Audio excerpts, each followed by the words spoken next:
दक्ष police news, पहिले खाकी मग बाकी।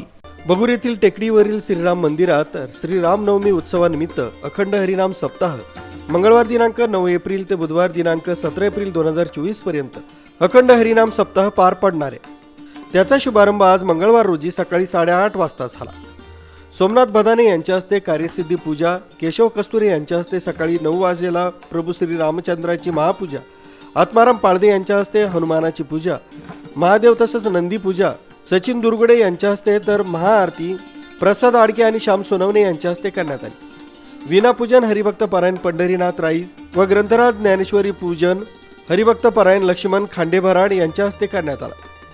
सप्ताह दरम्यान रोज दुपारी 1 ते 4 सामुदायिक ज्ञानेश्वरी पारायण, सायंकाळी 5 ते 6 हरिपाठ तर रात्री 9 ते 11 हरिकीर्तन होणार आहे।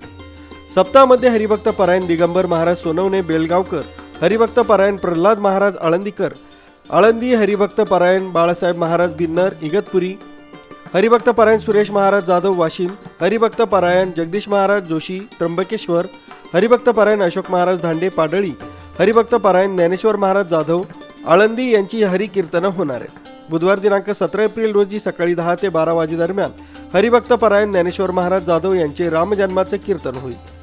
सायंकाळी 4 ते 8 भव्य दिंडी सोहळा होईल। त्यानंतर महाप्रसादाचं वाटप केलं जाणार आहे। वरील सर्व धार्मिक कार्यक्रमांचा लाभ भगूर पंचक्रोशीतील भाविक भक्तांनी घ्यावा असं आवाहन श्रीराम जन्मोत्सव समिती मंदिराचे पुजारी आकाश नेहरे आणि विश्वस्त तसंच समस्त भगूरकर गावकऱ्यांनी केलाय।